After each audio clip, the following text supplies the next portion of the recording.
Why is the American Congress mainly filled with members in their 60s, while 51% of the American population is under 40?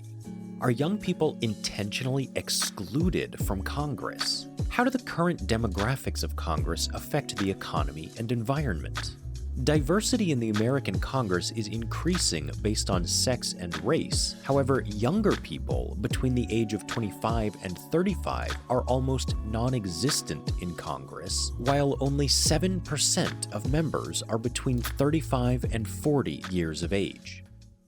Welcome to World Econ News, your daily dose of economics and finance. If you're interested in topics influencing the world economies and global financial flows, this is the place for you. Watch till the end if you want to get the latest answers. And don't forget to subscribe, like, and hit the notification button to get the latest updates.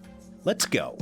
Every single group in the American demographic scored big in obtaining more seats in the current 117th Congress, except for the group with ages between 25 and 35. I did not include people under the age of 25 because the semi-holy American Constitution requires a person to be at least 25 years old to run for the House of Representatives, 30 years old to run for the Senate, and 35 to run for president. The lack of young people in Congress is affecting how laws and legislative bills are being modeled and who benefits the most from them. All experts agree that young Americans continue to be a weak political factor in the decision-making process. Some argue that the general demographics of Congress have changed and are much more representative of the American population, which is true for women and minorities. 27% of Congress members are currently women, and 23% are minorities. Meanwhile, only 5 of the 532 Congress members are under 35 years of age. Later in this video, I will talk about the economical impact of not having a representable level of younger people in Congress, but first, the question. So why are the majority of Congress members simply old, ranging in age between 55 to 88? There are 5 major reasons. Number 1, old Americans are more likely to vote. According to the polls, people aged 55 and older are the most likely to vote, and those between 18 and 35 are the least likely. This is a major factor because older folks will always vote for older folks. Why? Well, the reasons are obvious. Senior citizens are a vulnerable segment of society. They need a specific, comprehensive, interconnected healthcare and social safety network to be able to live in dignity and safety. Many studies show that older lawmakers give senior citizens lots of attention through tabling bills that give them more security and the financial stability they need. Hence, senior citizens are a force that mobilizes Congress members. Number 2, the specific experience, length of membership in a political party, relations to the community, and the resulting amount of support within the party represent a major interconnected factor. Becoming a lawmaker is a serious, obstacle-filled, uphill battle that requires the accumulation of very specific knowledge, years of experience, a strong network of connections, and excellent relations with the voters and media. It takes many years to achieve all of these things. Number 3, most old and young people trust older, pragmatic, charismatic, experienced people to make big, important decisions on their behalf. Hence, they vote for them. This is a purely psychological factor. Think of it this way. If you were to choose between your best buddy who's about your age or one of your parents or grandparents to handle some important issues that will affect all aspects of your life, your future, and your security, who would you trust? This psychological factor is translated into people of all ages who want older, mature, experienced, familiar people that remind them of their parents and grandparents to run the government. Reason number 4, the media. Oh yes, the mainstream media, along with the local media in any district, can turn you, yes you, into a saint, hero, and celebrity in mere days. So imagine what they can do in months or years. In most cases, the media can be bought. However, their propaganda on your behalf can be limited if you are not engaged with the voters in your community. We all turn to TV, the internet, newspapers, and radio to get the latest info and updates. Hence, our opinions are greatly influenced by journalists and writers. They are a superpower in terms of shaping public opinion and making or breaking a politician or celebrity. Number 5. Familiarity is important. As I told you earlier, reaching Congress takes time and holding previous positions. This means most voters often find themselves voting for people they are familiar with, such as a former mayor, governor, local hero, city councilor, police chief, famous business person, or even a local celebrity. So, are young people intentionally excluded from Congress? The answer is yes and no, and here's why. So far, young Americans' political level of participation is very limited. At best, most young Americans act as promoters and cheerleaders of agendas that are set by the old guards in the Democratic and Republican parties. In plain words, young Americans are being exploited by the old political elites.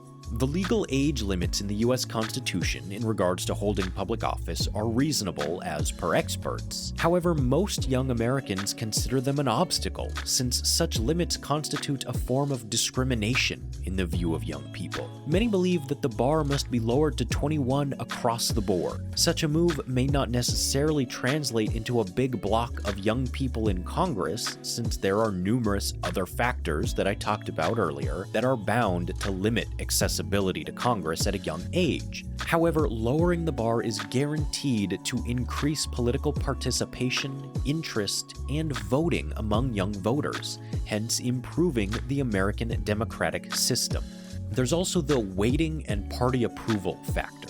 Just because a person is a lifelong member of a political party, possesses a couple of degrees, went from being mayor to the governor, and has many friends, it does not mean that he or she will have an easy ride to Congress. Why? Because there are tens of thousands of people who are waiting in line and competing for the same positions. Of course, the system favors the brave and proactive, but the competition is fierce, and the political parties have to take into consideration that the ultimate goal is not satisfying an individual's dream of being a congressperson or senator, but rather the party's final scores in the elections. Hence, a person can be the fittest person on earth for Congress and possess all the qualifications, yet won't muster enough support from his party to back him in running for Congress.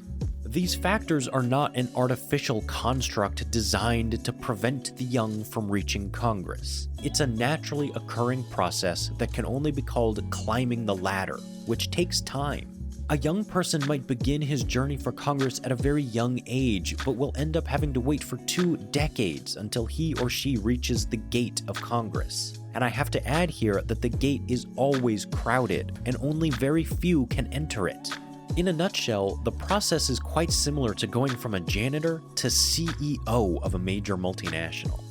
So how do the current demographics of Congress affect the economy and the environment?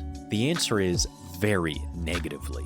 The COVID-19 pandemic has thrust the world into a new virtual atmosphere. Love it or hate it, COVID-19 triggered the 4th Industrial Revolution, aka 4IR, which is based on and powered by very advanced technologies, space exploration, automation, and artificial intelligence. 4IR is a catalyst that turned the already serious dangers posed to humanity as a whole to become inevitable. The global economic growth rate is becoming more and more unsustainable in the long term due to climate change, pollution, the approaching peak of essential natural resources, the reckless business as usual super rich with power driving their corporate agenda, the mass loss of jobs to machines due to excessive automation and AI, the lack of elements recycling, the rising energy and financial costs of mining and related supply chain, and the depleting of the Earth's natural resources. Young people are already facing a very grim future. Planet Earth has been terraformed beyond recognition. Meanwhile, the super rich and the political elites are merely exploiting the young segments of populations to achieve their agendas and financial goals.